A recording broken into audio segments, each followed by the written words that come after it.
तो अब बात करते हैं ARDS के नोट्स की। एक्यूट रेस्पिरेटरी डिस्ट्रेस सिंड्रोम की बात करते हैं यार, ठीक है। So acute respiratory distress syndrome it is a sudden and progressive, it is a sudden and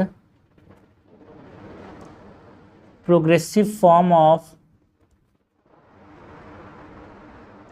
acute respiratory failure in which alveolar capillary membrane become what? It become damaged. It become damaged and more permeable to intravascular fluid,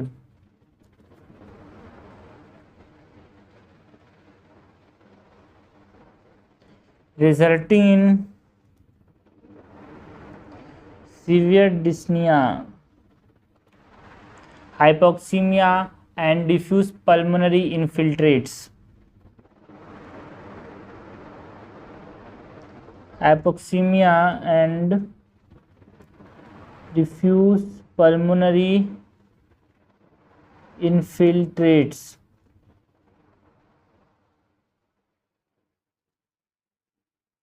ना aetiology की बात करें कि ARDS होता क्या है, तो दो तरह की ईटियोलॉजीज होती है, एक डायरेक्ट और एक indirect. Direct and indirect. Direct में हमारे पास अगर निमोनिया है किसी को, तो उससे हमारे पास क्या हो सकता है? Acute respiratory distress syndrome it is the complication of pneumonia यार। अगर एस्पिरेशन हो जाता है किसका? गैस्ट्रिक कंटेंट का, तो उसके वजह से भी हमारे पास एक्यूट रेस्पिरेटरी डिस्ट्रेस सिंड्रोम हो सकता है। एंड इंसान की सडन डेथ भी हो सकती है यार। Aspiration of gastric content. Ammonia gas की वजह से भी क्या हो सकता है? अमोनिया गैस की वजह से भी क्या हो सकता है? एक्यूट रेस्पिरेटरी डिस्ट्रेस सिंड्रोम हो सकता है। तो ये डायरेक्ट हो गया। अगर हम इनडायरेक्ट की बात करें तो सेप्टिसीमिया की वजह से एक्यूट रेस्पिरेटरी डिस्ट्रेस सिंड्रोम हो सकता है। फ्लाइल चेस्ट की वजह से एक्यूट रेस्पिरेटरी डिस्ट्रेस सिंड्रोम देखने को मिल सकता है ना। यहाँ पे एक डेफिनेशन है यार, एक्यूट रेस्पिरेटरी डिस्ट्रेस सिंड्रोम के लिए एक डेफिनेशन है, इसको हमने क्या बोला? Berlin definition. कौन सा डेफिनेशन? Berlin definition. ये बोलता है within 1 week and bilateral opacities देखने को मिलते हैं on chest X-ray. Bilateral opacities on chest x-ray. Origin of edema is not due to cardiogenic cause. Origin of जो edema है it should not be, is not due to cardiogenic cause। ठीक है। Clinical features के अंदर हम बात करें तो यहाँ पे एक्यूट डिस्निया देखने को मिलेगा, अचानक से उसको सांस लेने में तकलीफ हो जाएगा भाई। हाइपोक्सीमिया होगा, ब्लड में ऑक्सीजन की कमी हो जाएगी।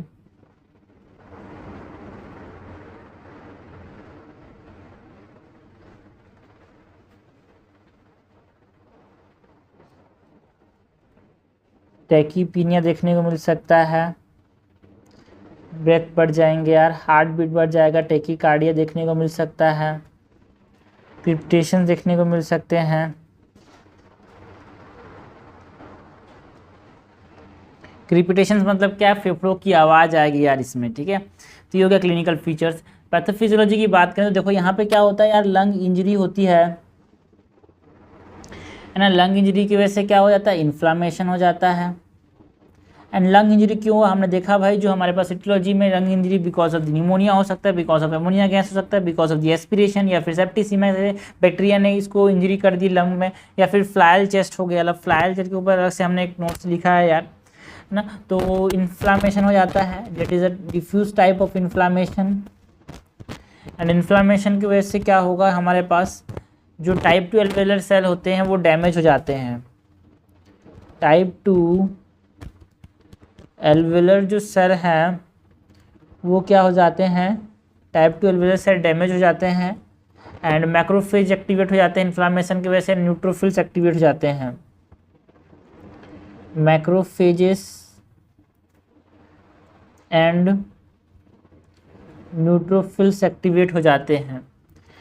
एंड जब टाइप 2 एल्वेओलर सेल का डैमेज होता है तो सरफेक्टेंट कम हो जाता है यार, एंड सरफेक्टेंट कम होने की वजह से लंग्स कैसे कर जाते हैं, लंग्स कोलैप्स कर जाते हैं। इसको बोलते क्या है, atelectasis, atelectasis. And macrophage and neutrophil जब एक्टिवेट होते हैं तो क्या रिलीज करते हैं, हिस्टामिन रिलीज करते हैं। एंड ये जो हिस्टामिन है दो काम करता है यार, ब्रोंको डायलेशन कर सकता है, सॉरी ब्रोंको कॉन्स्ट्रिक्शन कर सकता है, एंड ब्रोंको कॉन्स्ट्रिक्शन करता है, increase alveolar permeability, broncho constriction and increase alveolar permeability। And bronchoconstriction से क्या होता है, गैस एक्सचेंज इम्पेयर्ड हो जाता है यार। So impaired gas exchange and alveolar permeability बढ़ने से क्या होता है, पल्मोनरी इडिमा हो जाता है। एंड ये जो कोलैप्स हुआ, इम्पेयर्ड गैस एक्सचेंज हुआ, फिर पल्मोनरी एडिमा हुआ, इन तीनों को मिलकर क्या बुलाता है, एक्यूट रेस्पिरेटरी डिस्ट्रेस सिंड्रोम। ठीक है, ये हमने क्या बोला, ये हमने देखा about the pathophysiology of acute respiratory distress syndrome. Now investigation में हम क्या क्या कराएंगे भाई, पहले तो चेस्ट एक्सरे करा सकते हैं। एंड चेस्ट एक्सरे में हमको क्या देखने को मिलेगा, चेस्ट एक्सरे में हमारे पास एक्यूट रेस्पिरेटरी डिस्ट्रेस सिंड्रोम में ग्राउंड ग्लास अपीयरेंस देखने को मिलता है ना, ग्राउंड ग्लास अपीयरेंस देखने को मिलता है।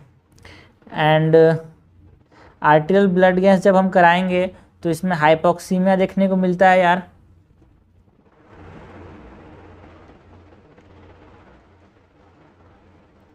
एंड इको करा सकते हैं, सीटी स्कैन करा सकते हैं।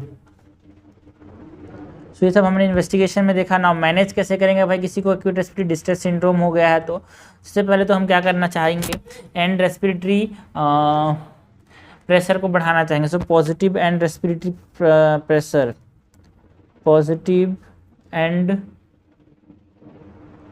Expiratory pressure, positive and expiratory pressure. दूसरा क्या है, लंग प्रोटेक्टिव मैकेनिकल वेंटिलेशन कर सकते हैं यहाँ पे, लंग प्रोटेक्टिव मैकेनिकल वेंटिलेशन कर सकते हैं। And low tidal volume ventilation कर सकते हैं यहाँ पे मैनेजमेंट के अंदर, लो टाइडल वॉल्यूम वेंटिलेशन कर सकते हैं।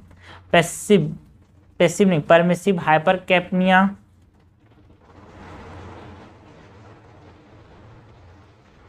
परमिसिव हाइपर कैपनिया देखते हैं।